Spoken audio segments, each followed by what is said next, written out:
Sir नमस्कार आपको sir. Sir बहुत लंबा स्ट्रगल रहा है। मैं आपसे बात करने से पहले चर्चा कर रही थी आपके आसपास के लोगों की, तो आपने टेक्निकल एजुकेशन भी ली, लेकिन उससे पहले जो आपका स्ट्रगल रहा है सर, आप माइक मैं आपको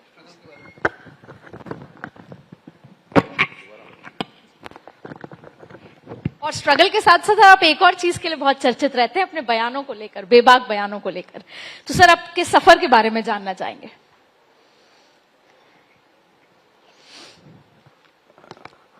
मैं तो एक वर्तमान 12 जिले के छोटे से गांव का रहने वाला हूं जी। जिस गांव की परिवारों की संख्या 50 है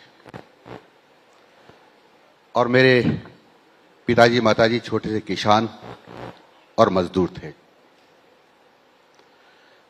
उन्होंने हम 7 भाई बहन होने के बाद बड़ी सबको पढ़ाई लिखाया है। बचपन में पिताजी का सहयोग करने के लिए सब्जियां शहर से ला करके या किसी गांव से ला करके सिर पर टोकरा रख करके बेच करके उससे पिताजी की सहायता भी करते थे। जब स्कूल में गर्मी की छुट्टियां होती थी तो उस समय कुएं खोदे जाते थे, तो ₹125 रोज में कुएं खोदने भी जाते थे और जो गर्मी की छुट्टियों में जो पैसा कमाते थे उससे मैं परिवार का सहयोग भी करता था। मैं बचपन से राष्ट्रीय स्वयंसेवक संघ का स्वयंसेवक रहा हूं 13 साल की उम्र से, और मैं कुछ वर्ष संघ का प्रचारक भी रहा हूं। आदिवासी क्षेत्र 12 जिले का है वहां। उसके बाद 11वीं पास करने के बाद, प्रचारक का रहने के बाद मैं पढ़ाई करने बीकानेर चला गया। वहां मैंने मैकेनिकल इंजीनियरिंग से डिप्लोमा किया है। वहां से आने के बाद राष्ट्रीय स्वयंसेवक संघ ने मुझे बजरंग दल का जिम्मा दिया। उसका मैंने बजरंग दल को आगे बढ़ाने का काम किया है, उसमें काम किया है। वहां से कुछ सीखा भी है और सिखाया भी है। तो मेरा सामान्य परिवार रहा है। संघर्ष बहुत रहे, आर्थिक संघर्ष भी रहे हैं, तो दूसरे संघर्ष भी रहे हैं। दूसरे संघर्ष यानी उस समय राष्ट्रीय स्वयंसेवक संघ की शाखाओं लगाने में कई लोग योगदान करते थे। उनके साथ बच्चे थे तो लड़ाई झगड़े भी होते थे। इन सब से होते होते मैं जब पढ़ाई पूरी करके आया तब आर्थिक स्थिति कोई अच्छी नहीं थी, लेकिन पढ़ाई के समय भी बहुत दिक्कतें आती थी। 200 रुपये मनी ऑर्डर के रूप में मेरे पिताजी भेजते थे, वो बड़ी मुश्किल से बचा पाते थे। पर मैं सौभाग्यशाली हूं कि मेरी माँ और मेरी पत्नी दोनों मजदूरी करके उस पैसे जुटाती थी और वो पैसे मुझे भेजती थी। उससे मैं पढ़ाई पूरी कर पाया हूं। उसके बाद संयोग से पता नहीं क्या हुआ, मुझे पूरी जानकारी भी नहीं, लेकिन 89 में वहां कोटा में दंगा हुआ जिसका आरोप मेरे ऊपर मंडा गया। कमीशन बैठा, कमीशन ने मुझे ससम्मान बरी किया और मेरे ऊपर कई आरोप लगा करके कि तुमने सांप्रदाय भड़काई, ऐसा करके भी 153 में कांग्रेस सरकार ने जेल में डाला। मैं 19 दिन बाद जेल से आया तो मुझे बाहर ऐसी चर्चाएं सुनाई दी कि मुझे राजनीति में जाना, ऐसा लोग कुछ चर्चाएं कर रहे हैं। फिर मैंने उसको नजरअंदाज किया, लेकिन कुछ समय के बाद हमारे हितैषी जितने भी समाज सेवी थे, सामाजिक कार्यकर्ता थे, उनका कि नहीं आपको राजनीति में जाना है। मैंने जब मेरे पिताजी से बातचीत की तो उन्होंने मेरे को बहुत डांटा, बोला ये अपना काम नहीं है, न तो अपने पास इतना पैसा है और नहीं तुम ये कर पाओगे, इसलिए राजनीति में नहीं जाना, अपनी नौकरी वोकरी ढूंढो, काम धंधा करो। पर भगवान को यही मंजूर था। नौकरी के लिए जब मैं गया तो वहां सोयाबीन प्रोजेक्ट कोटा में था, वहां एक ही वैकेंसी निकली, एक ही रिजर्व कैटेगरी के लिए थी, एससी के लिए थी। मैंने खुद ने अकेले ने अप्लाई किया, कोई वहां था नहीं। मैं 1 महीने बाद जब गया कि मेरे को अपॉइंटमेंट लेटर दे दीजिए, एप्लीकेंट तो कोई था नहीं, मैं अकेला हूं। तो मेरे को ये कह करके नहीं दिया गया कि तुम शेड्यूल कास्ट के व्यक्ति हो, तुम इतना बड़ा प्लांट नहीं चला पाओगे, इसलिए आपको हम नहीं देंगे। और तत्कालीन अधिकारियों ने 5,000 रुपए रिश्वत के लेकर के दूसरे को नौकरी दे दी। खैर, मैं आगे बढ़ा, चुनाव लड़ा, चुनाव जीत गया। संयोग ये रहा कि जो उसके एमडी थे सोयाबीन प्रोजेक्ट के, वो कोऑपरेटिव सेक्रेटरी बनकर मेरे यहां मेरे डिपार्टमेंट आए। उन्होंने मेरे को कहा कि आप मुझे जानते हो दिलावर साहब? मैंने कहा मैं बहुत अच्छी तरह जानता हूं, आपकी वजह से ही मैं एमएलए हूं और मंत्री हूं। यदि शायद आप मुझे नौकरी दे देते तो मैं मंत्री और एमएलए नहीं बन पाता। सर, आप शायद सब सुन पा रहे होंगे। सर, आप कह रहे हैं आप कोटा से हैं और आपने 2 बार राजामंडी से चुनाव भी लड़ा, लेकिन उसके बाद आपने सीट बदली। क्या मजबूरी रही आपकी कि आपको सीट पलायन करना पड़ा? ये सामान्य प्रक्रिया है, ये तो पार्टी के निर्देश होते हैं, पार्टी निर्णय करती है, इसमें हमारा कुछ नहीं होता। पार्टी कहती कि आपको यहां से नहीं, यहां से चुनाव लड़ना है तो वहां चले जाते हैं। अक्सर होता है कि क्योंकि आपके कार्यकर्ता, आपको पसंद करने वाले वहां रहते हैं और फिर सीट बदल देना, इसलिए ये सवाल था। ऐसा कुछ नहीं होता।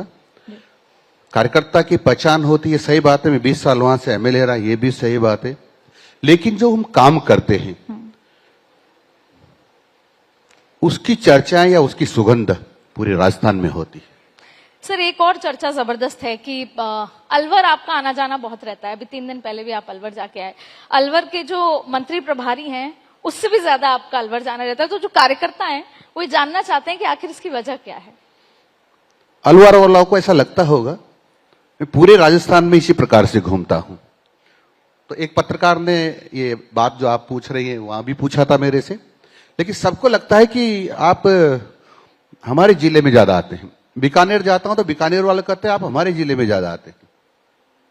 ये लंबे समय से एक प्रधानाचार्य की तबादले की सूची जो कहते हैं कि बनकर तैयार हो गई है, उसका इंतजार है, तो और कितना लंबा इंतजार करना होगा सर उसको लेकर? आपको सूची निकालेंगे उस दिन तुरंत आपको बताएंगे। पर सर, इतनी लंबी देरी किस वजह से? कोई देरी नहीं, जरूरी नहीं कि स्थानांतरण किए ही जाए। स्थानांतरण करना कोई जरूरी नहीं होता है, पर हां हम स्थानांतरण करते हैं। कुछ प्रशासनिक कारण भी होते हैं, कुछ लोगों की परेशानियां भी होती हैं, और उसका हम बहुत जल्दी ही सूची जारी करने वाले हैं। और सर, ये जो 3rd ग्रेड टीचर हैं उनके ट्रांसफर को लेकर? आप भी जानते हैं, सब पढ़े लिखे लोग जानते हैं कि 3rd ग्रेड के कोई भी कर्मचारी जो होते हैं उनका जिले से बाहर ट्रांसफर नहीं होता है, वो जिले का कैडर होता है। यदि उसका जिले से बाहर ट्रांसफर करते तो सीनियरिटी रद्द हो जाती, और जब सीनियरिटी रद्द होती है तो उनको लगता है कि मेरे साथ अन्याय हो गया है। फिर भी कई लोगों की कई प्रकार की परेशानियां हैं जो वाजिब भी हो सकती हैं। माननीय मुख्यमंत्री जी बहुत गंभीरता से विचार कर रहे हैं, और जैसा आदेश माननीय मुख्यमंत्री जी देंगे वैसा करेंगे। एक सर, कांग्रेस में पहले अंग्रेजी स्कूल बने, फिर आप जब आए तब आपने अंग्रेजी स्कूलों को हिंदी स्कूल में तब्दील कर दिया। तो इसकी क्या वजह है कि आप हिंदी पर फोकस ज्यादा रखना चाहते हैं, या क्योंकि अंग्रेजी कहीं ना कहीं राजस्थान का बच्चा अंग्रेजी अगर अच्छे से पढ़े लिखे तो जब वो बाहर जाएगा पढ़ेगा तो बेहतर होगा? तो इसके पीछे के आइडिया क्या है आपका कि सारे अंग्रेजी आपने हिंदी में तब्दील कर दिया? जापान ने बहुत प्रोग्रेस की है, वहां की अंग्रेजी पढ़ी जाती है। पर सर, राजस्थान का जर्मनी ने बहुत प्रोग्रेस की, अंग्रेजी पढ़ी जाती है। राजस्थान का बच्चा, मैं निवेदन ये आपसे कहना चाह रहा हूं, आप सही कर रहे हैं, सब भाषाओं का ज्ञान होना चाहिए, लेकिन मातृभाषा को कभी नहीं भूलना चाहिए। और मातृभाषा में जो हम आसानी से सीख सकते हैं वो किसी अन्य भाषा में नहीं सीख सकते। और इसीलिए जो हमारी राष्ट्रीय शिक्षा नीति आई है उसमें भी यही है कि लोकल और हमारी मातृभाषा है उसमें ही बच्चों को प्रारंभिक शिक्षा दी जाए। मातृभाषा लिखना पढ़ना जानने में सर कोई दिक्कत नहीं है, पर जैसे मैं खुद का एग्जाम्पल देती हूँ, मैं राजस्थान से ही पढ़ी हुई हूँ, जयपुर से पढ़ी हुई हूँ, लेकिन जब मैं मुंबई गई थी 12वीं के बाद, तब कहीं ना कहीं जो दूसरे बच्चे जो बॉम्बे के थे, दिल्ली के थे, वो अंग्रेजी में जितने बेहतर थे शायद मैं नहीं थी, और मुझे उस गैप को पूरा करने में शायद लगभग कुछ समय लगा, उस कॉन्फिडेंस को पूरा करने में। तो अब मैं चाहती हूँ, हमारे बीच में बच्चे ही बैठे हैं, कि कहीं ना कहीं अगर वो अंग्रेजी भी पढ़ें। आप संयोग से ऐसे लोगों के बीच में ही रही होंगी, उन लोगों को लगता है जब अंग्रेजी बोलने वाले होते हैं हम हिंदी बोलते हैं तो उनको मन में रहता है शायद मैं भी हिंदी सीख जाता तो इनकी बात को ठीक तरह से समझ पाता। उनके मन में ये ग्लानि रहती है। पर फिर भी मैं इस बात का पक्षधर हूं कि सब भाषाओं का ज्ञान होना चाहिए। और आपने जहां तक बात कही है हमारे जो सरकारी विद्यालय हैं, महात्मा गांधी विद्यालय, उनकी बात कही है जी। अंग्रेजी विद्यालय खोलना ही चाहिए, मैं उसके विरोध में नहीं हूं, लेकिन उसका इंफ्रास्ट्रक्चर तो दो, उसके शिक्षक तो दो, बिल्डिंग तो दो, उसकी बुक्स तो दो। ऐसे ही अंग्रेजी विद्यालय कहकर वहां जाकर बोर्ड लटका दिया और अंग्रेजी विद्यालय हो गया क्या? नहीं। तो सर वो काम ये सरकार आगे बढ़ा सकती थी। हमने वही किया है, हमने वही किया है। हमने अभी बहुत सारे टीचर्स की परीक्षा लेकर के 11,000 शिक्षक लगाए जो शिक्षक नहीं थे वहां। हम वहां जो कोई बिल्डिंग की कमी है तो वो भी कमी पूर्ति हम कर रहे हैं, बुक्स नहीं तो वो भी कर रहे हैं, तो सब प्रकार की कर रहे हैं। हमने कहा कि हिंदी के बच्चे भी सफर नहीं करना चाहिए, इसलिए हमने एक पारी में हिंदी और एक पारी में अंग्रेजी कर दिया है। सर आपने इंफ्रास्ट्रक्चर परंतु इसमें कांग्रेस के पेट में बहुत मरोड़ हो रहा है कि हमने तो अंग्रेजी विद्यालय किए थे, हिंदी क्यों खोल दी। यानी इन लोगों को मातृभाषा से एलर्जी है। सर कांग्रेस को मातृभाषा से एलर्जी आप ये कह रहे हैं, और इसीलिए वहां उन्होंने उनके टेन्योर में जो हिंदी स्कूल थे और इसीलिए उन्होंने अंग्रेजी विद्यालय के लिए के बोर्ड लटकाए। अंग्रेजी विद्यालय नहीं खोला, परिवर्तित किया, एक बोर्ड लटकाया। हिंदी में अंग्रेजी, मैंने कहा पहले भी कहा अभी भी कर रहा हूं, मैं कोई अंग्रेजी का विरोधी नहीं हूं, सीखना चाहिए, लेकिन मातृभाषा में भी पिछड़ना नहीं चाहिए। वही कांग्रेस आप पे आरोप लगा रही है, इंफ्रास्ट्रक्चर में कोई बदलाव नहीं किया। झालावाड़ का जो अभी स्कूल की केस हुआ तो वो आप पे आरोप लगा रहे हैं कि आपने आए लेकिन स्कूलों में कोई बेहतर मरम्मत, इंफ्रास्ट्रक्चर डेवलपमेंट कुछ भी। आपने ठीक प्रश्न पूछा है। क्या वो बिल्डिंग कल ही बनी थी, मेरे आने के बाद ही बनी थी? वह बिल्डिंग बहुत सालों पहले से बनी हुई थी। यदि इस समय पर ये देख लेते, सब बिल्डिंग का निरीक्षण कर लेते और पहले से अपने समय में ये प्रावधान कर देते कि जो नई बिल्डिंग बनेगी उस पर हम उसका निर्माण तिथि लिखेंगे और उसकी उम्र की अंतिम तिथि लिखेंगे, तो शायद ये होता कि ये पता रहता कि इस बिल्डिंग कितने साल बाद जर्जर होने वाली है या अनुपयोगी होने वाली है, उसको ढा दिया जाता। जो बिल्डिंग्स बनी हुई हैं उनके भी आर्टिफिशियल इंटेलिजेंस से उम्र निकाल ली जा सकती है, वो लिख देते तिथि, तो उसके बाद उसको जमीदोज कर देते। ये इन्होंने नहीं किया, अब हम ये करने जा रहे हैं।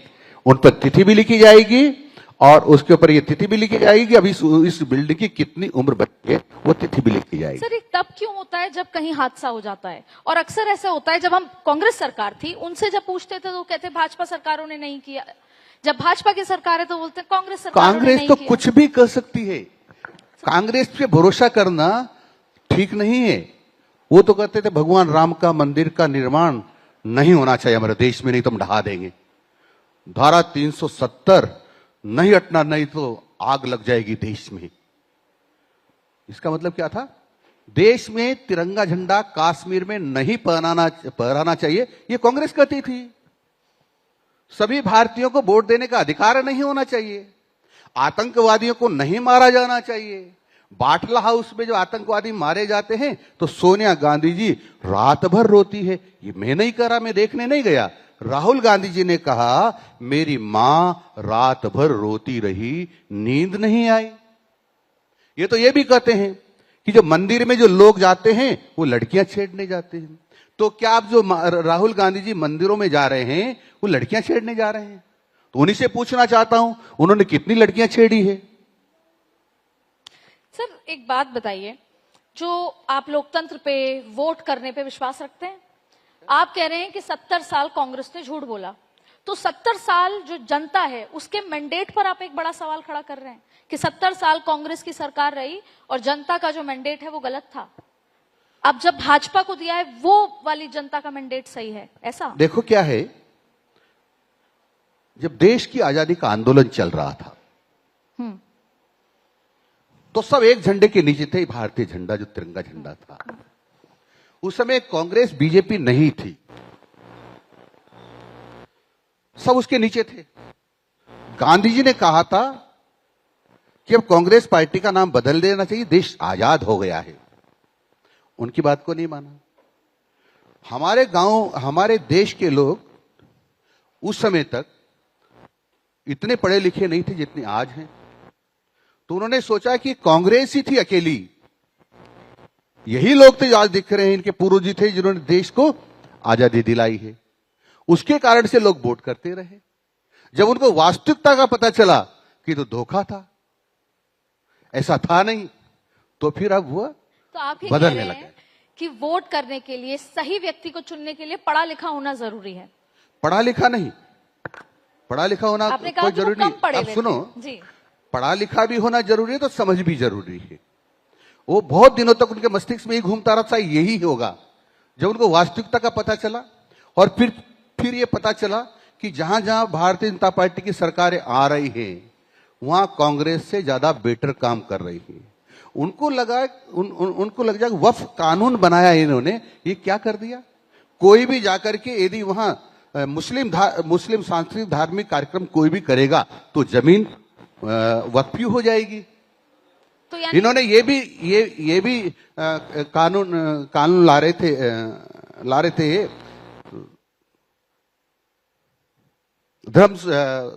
धार्मिक स्वातंत्र्य कानून, कुछ ऐसा था, मुझे एग्जैक्ट ध्यान नहीं रहा। उसमें ये प्रावधान था कि हिंदू सांप्रदायिक हिंसा लक्षित अधिनियम वो था। उसमें यदि हिंदू मुस्लिमों का झगड़ा हो जाए और वहां की महिलाओं के साथ बदतमीजी की जाए, दुर्व्यवहार किया जाए, उनको जला दिया जाए, मार दिया जाए, तो हिंदू ही दोषी होगा। यह सोनिया गांधी जी की अध्यक्षता में प्रारूप बना था। वो अलग बात है कि भारतीय जनता पार्टी की और जागरूक नागरिकों के दबाव के कारण से वो आ नहीं पाया लोकसभा में।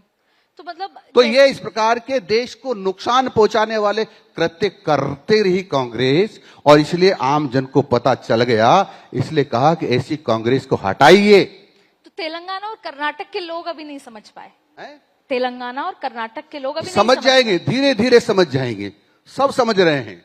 वो समझ जाएंगे कि भाजपा ही काम करती है, जबकि भाजपा की सरकार रह चुकी है कर्नाटक में, उसको हटाकर कांग्रेस की सरकार आई है। सर, मैं किसकी सरकार आएगी किसकी नहीं आएगी इसकी बात नहीं कर रहा हूं जी, लेकिन ये समझ आ जाएगी कि अच्छा कौन है और बुरा कौन है। तो सर, जैसे आपने अभी 370 का जिक्र किया और आपने कहा आपकी पृष्ठभूमि संघ की रही है, तो संघ के और भी बड़े सपने थे जो इस भाजपा की सरकार ने पूरे किए, जैसे 370 हुआ, तमाम तरीके के। अब मंदिर बनने के बाद ये केवल संघ का सपना नहीं था जी, ये देश की जनता का सपना था। अब और क्या क्या सपने हैं सर देश की जनता के? जैसे राम मंदिर बन गया, तो क्या आपको लगता है कि वो जो भारत की जो वो इच्छा थी, भावना थी, वो पूरी हो गई? अभी और भी बहुत सबके लिए कानून एक जैसा होना चाहिए, जैसे सभी प्रकार के। जैसे अभी 3 तलाक समाप्त किया है मोदी जी ने, कोई कहते शरीयत के आधार पर होगा, पता नहीं क्या क्या है। अब जितने भी हैं सारे कानून एक जैसे होने चाहिए। यूसीसी लागू कर दिया। हाँ। राजस्थान वो कब उस पायदान पे आएगा सर? अब ये सारी बातें मंत्रिमंडल में मुझे समझ गया जी। ये सारी बातें मंत्रिमंडल में डिस्कस होती है और मंत्रिमंडल में डिस्कस होने के बाद वो बाहर आती है। सर, आपसे फिर ये समझना चाहेंगे कि अब शिक्षा को लेकर और कौन कौन से नए चीजें हैं, नए इनोवेटिव्स हैं जो आप लेकर आए हैं इस 2 साल में, क्योंकि 2 साल पूरे होने वाले हैं, तो क्या बड़ी चीजें अचीव हुई हैं शिक्षा के लिहाज से राजस्थान में? देखो, अभी तक हमने जो किया है उसके परिणाम ये रहे हैं कि अभी भारतीय सर्वेक्षण हुआ परख के अंतर्गत, उसमें हमारा राजस्थान जहां 11वें नंबर पे था अब 3रे नंबर पे आ गया है जी। अभी हमारे जो परीक्षा परिणाम आए हैं बोर्ड की परीक्षाओं के, मैं आपको कुछ जिलों का बताना चाहता हूं।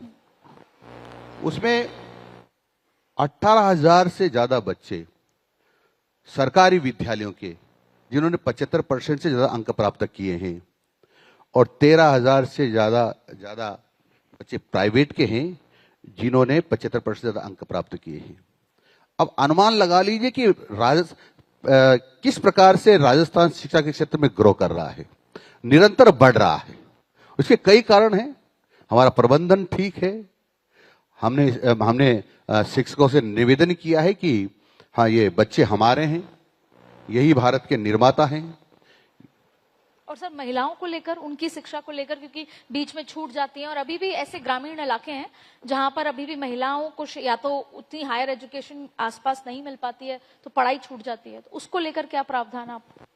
देखो क्या है कि अब हम बहनों की पढ़ाई के लिए बहुत सजग हैं और चाहते हैं कि हमारी बहनों की पढ़ाई ज्यादा हो, अच्छी हो, हायर एजुकेशन हो।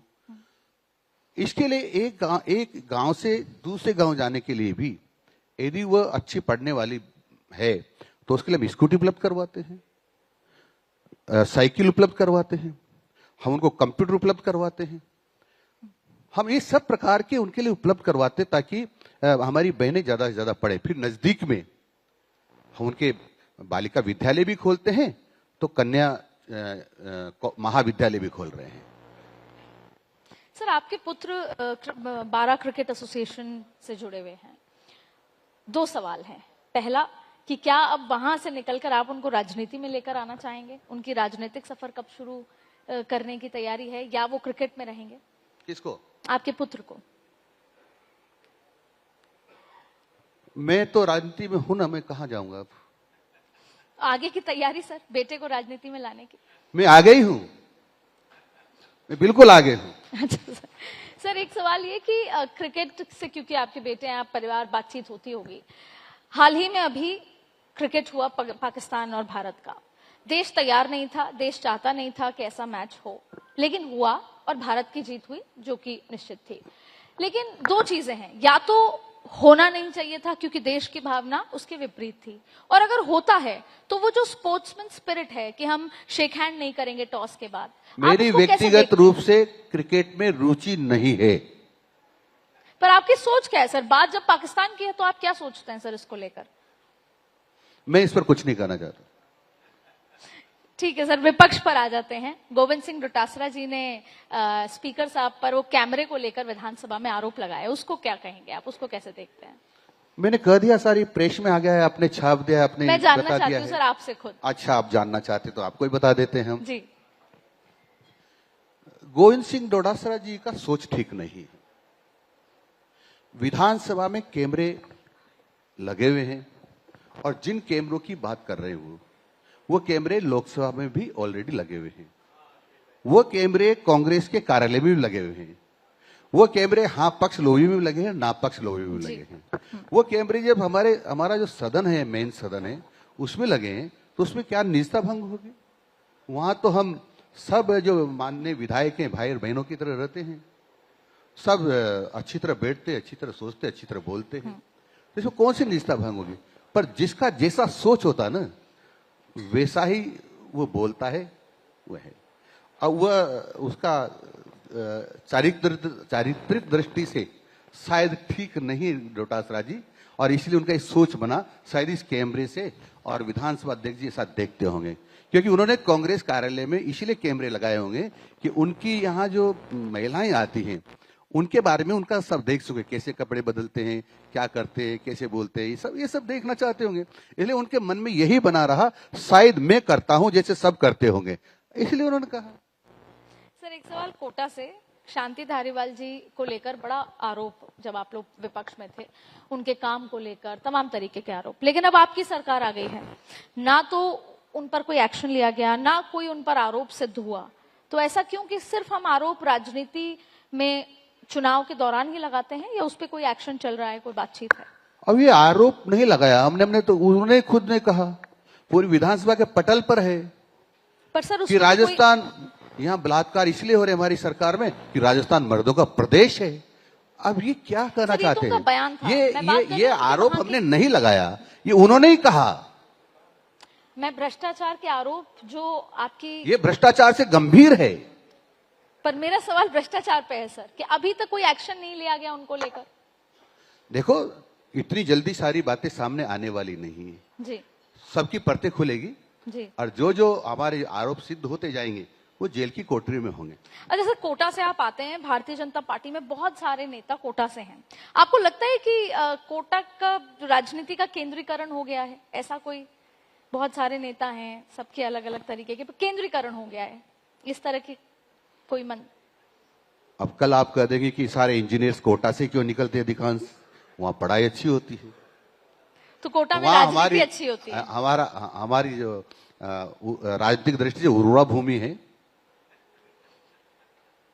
पर केंद्रीकरण हुआ है कोटा का या नहीं सर? कोटा का राजनीति में केंद्रीकरण हुआ है या नहीं, आप मानते हैं ऐसा?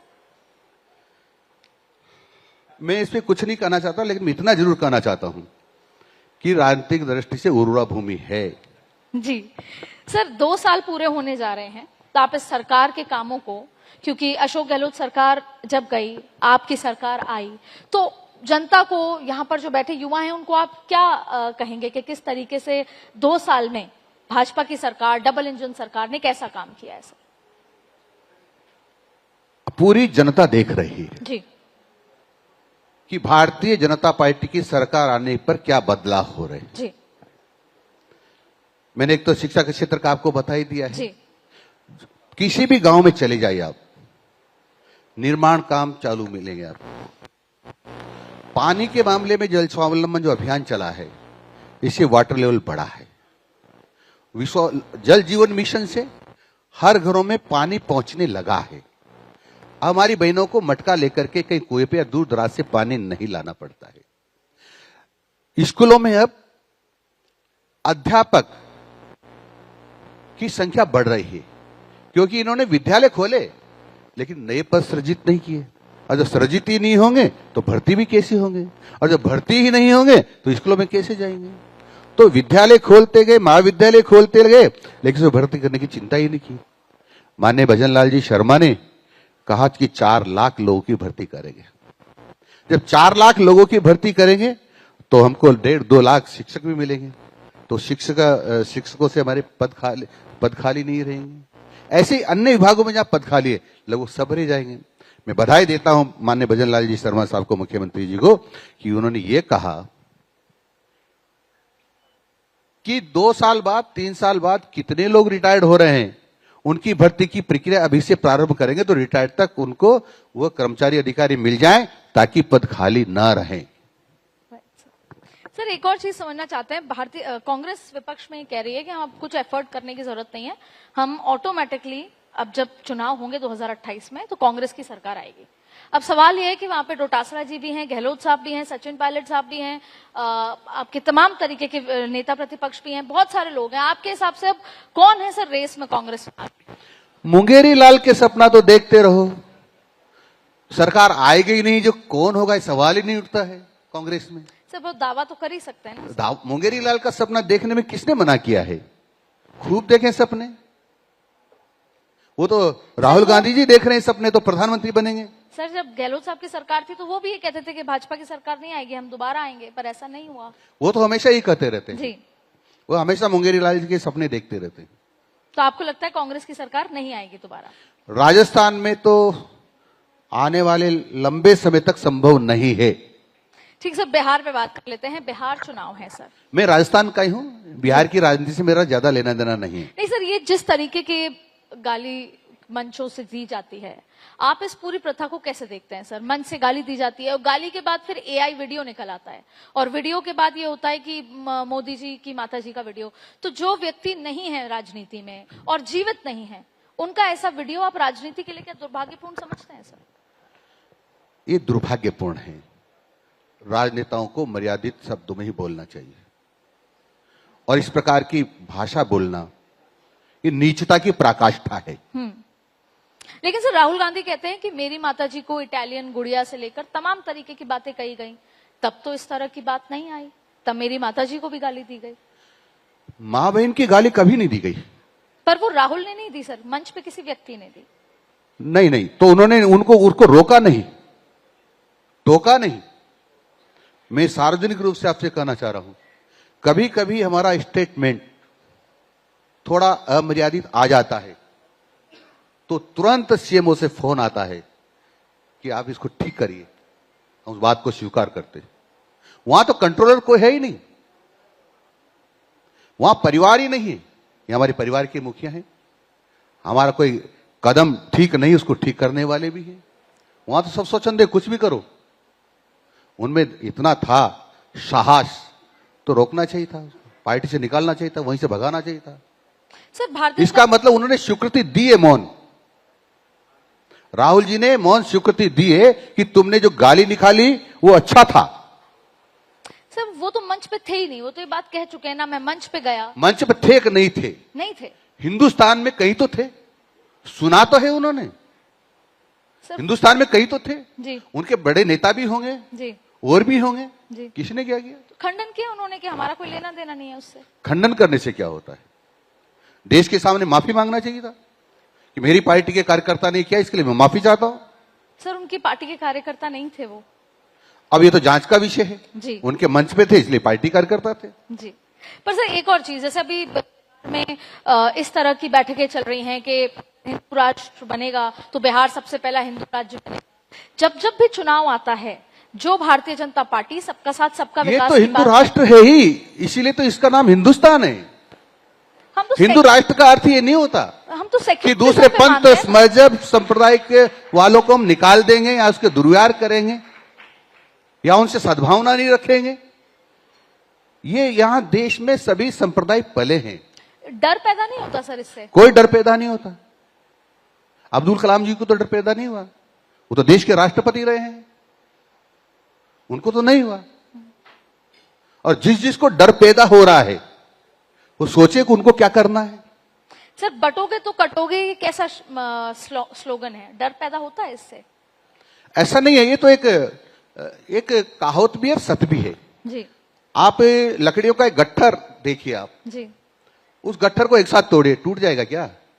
लेकिन लकड़ी को अलग अलग निकाल करके तोड़िए, टूट जाएगा। यानी लकड़ियां अलग अलग बट जाएगी तो टूट जाएगी, यानी मर जाएगी। इसलिए बटना अपनी ताकत कमजोर करना है। तो ये एहसास कराते रहना चाहिए राजनीति में कि सब एकत्रित रहेंगे ये एक तो साथ कहा, रहेंगे। ये तो हमेशा ये पूरे भारतीयों को संगठित रहना चाहिए। लेकिन ये जब जब चुनाव आता है तभी आता है सर स्लोगन बाहर।